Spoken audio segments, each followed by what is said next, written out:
Okay, I have now completely modified my OEM cart set, except only one of them was actually refilled completely to full. I have the others still the original amount of ink, which was about between 40 to 55%. I couldn't wait, so I had to test to see if the printer would accept everything, accept it as being full, because I reset all of the chips, even those that I did not refill. And I'll show you that in a second. Here you see my original set of refillables that I removed from the 3800. I'm going to show you next. And here is my 3800 with the OEM modified carts. They pressurize just fine. And now I'm going to perform a power cleaning to flush out the Image Specialist ink and give me only OEM ink in the lines. Okay, as you can see, all of the channels are full. I also reset the original OEM maintenance cart. That's the one that I told you that I had modified by removing the cover, removing the absorbent material that was already saturated. I resetted it and I placed several layers of toweling. I'll show you that next.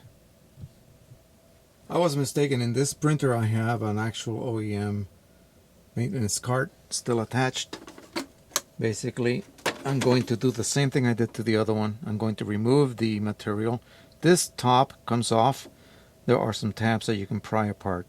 You remove this material and just stuff whatever you want in it. I just basically put a lot of paper toweling in it. I'll show you what that looks like on my other printer. As you can see, that's just plain paper toweling folded in multiple layers, and it does a very good job of absorbing all of the waste ink. And then when it's done, I just throw it out and put new stuff in it, reset the chip, and you're good to go. Okay, let me go ahead and unveil the ink compartment to show you that I have the OEM chips or cartridges in it. As you can see, only this one is filled to max. The rest still have plenty of ink in them, so I just wanted to know if I could reset them all, if all of the chips would reset, and indeed they actually did reset. So I've already run the power cleaning, and that should have cleaned out the lines of all Image Specialist that I was running on it. And we should be running on pretty much OEM. So next thing I'm going to do is I'm going to run a couple of prints and see how that does. Alright, before I do anything, I'm going to run a nozzle check, a manual one, and see if we have any air in the lines or any such problem. You can hear it pressurizing. Remember, when you open up the ink compartment, it depressurizes the carts. I'm very used to using these printers, so I know that did not take any extra time whatsoever. I see a perfect nozzle check. Not a problem anywhere that I can tell from this distance. So we can proceed to start printing some pictures and check the actual ink flow and whether these carts are actually providing sufficient ink to the head. Okay, I've just sent a 13 by 19. It's not quite full frame.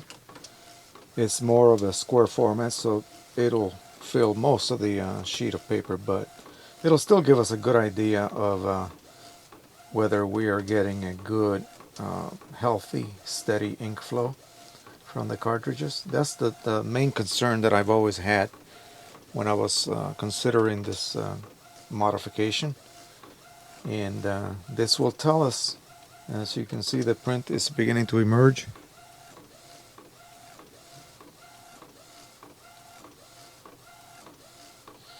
It's on Red River paper. It's a polar matte using an OEM polar matte profile made for OEM inks, which I am now using.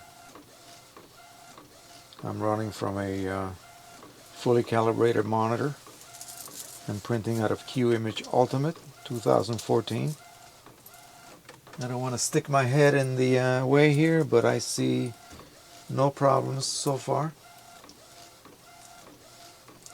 The ultimate test will be to run a continuous run of about maybe 5 full 13 by 19s and keep track of any developing ink flow problems. If none develop, then I can declare this crazy experiment a full success, and hope that you guys out there who have been looking for a superior way to run a Pro 3800 or 3880 printer can maybe adopt this modification and transform your OEM carts into fully refillable carts. Of course, you can use your favorite third-party ink as well. I would recommend, if you want to go the third-party route, Inkjet Mall John Cone K3 inks. They're the closest thing I've ever come across to OEM. I have actually seen images printed on glossy, and they are actually glossier than those done on OEM ink. They have very, very little gloss differential and very, very little bronzing problems. See, the lighting is terrible. Let me hold this up. Maybe we can see slightly better what it looks like. Okay, this is a slightly better shot of the resulting image. I took it over to my monitor and it's practically a match to what I see on my calibrated monitor. Alright, so I'm tentatively declaring this a full success, and I'm ecstatic about this. This is going to open up a huge future for me. I'm going to consider purchasing some more empties and start preparing a couple more sets of refilled OEM carts. Okay, again, until the next time, happy printing as always. Bye bye. And make sure you contact me if you have any questions. My email is at the end of this video.